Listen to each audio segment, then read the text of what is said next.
Former CBS chief executive Les Moonves being denied his $120 million severance package. The CBS board ruled that Moonves misled the company about allegations of sexual misconduct, breaching his contract. And for more on this, I want to bring in the reporter who helped break that story, New York Times media reporter Ed Lee, of course, also a CNBC contributor. Good morning to you. Morning to you guys.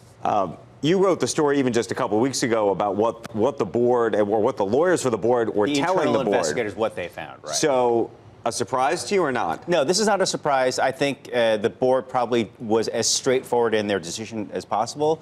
The statement, it's a relatively short statement, but some of the language in that statement is actually lifted from parts of the lawyer's internal report to the board about what they discovered. So is this the end of the soap opera or the beginning of the soap opera? Which is to say, what comes next? $120 million is a lot of money to leave out. There is a chance that Les Moonves seeks arbitration. So his separation agreement, his exit agreement, when he left in September, allows for that a possibility where he could arbitrate, bring it to third party. And he's got the money to sue them. Did I see in the story him referred to as a billionaire?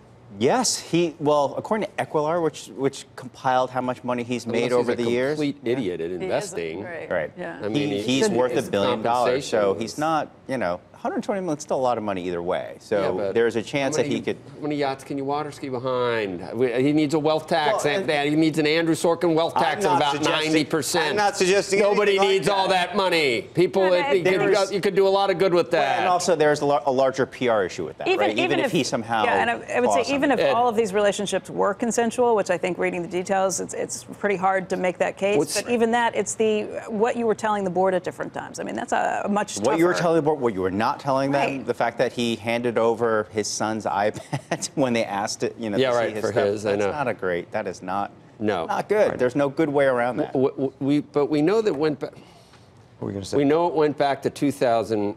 From 2004, he's been like a happily married man, right?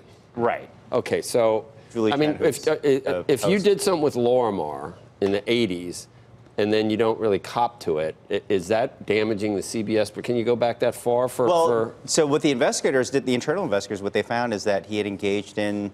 He still calls them consensual acts with CBS employees. Okay, so it's not. What's the most recent though? It's still quite a long time. We don't have a date on that, but it was. You don't really have a date on that. We don't have a date on the most recent, but we do have that as late as his time at CBS. Right.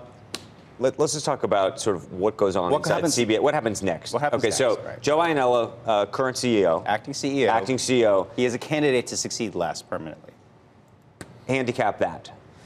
And does this change whatever your handicap would have been a day ago? So he actually sent out a note to employees following the board statement where he said, look, we're happy to have this move behind us, but a lot more work to be done.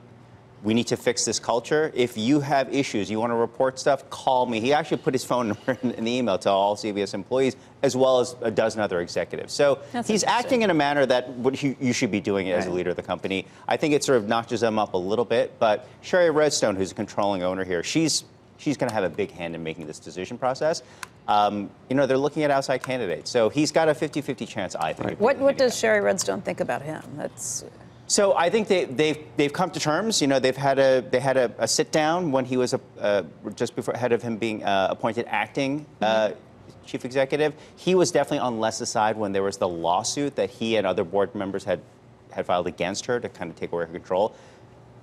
They're okay. They're cool for now. But again, I think that gets you back to what happens next. Is there going to be a Viacom CBS put them back together? So this all happens through the lens of who's the next CEO. How do you merge with Viacom? What does that look like? And then what happens? They've said they wouldn't do it for 2 years, but that started when? So when did that clock she start? is prevented from initiating that for a period of 2 years. But the board of either CBS or Viacom on their own could still come to that conclusion. So that's what I was going to say. This whole debate about who this next CEO is going to be.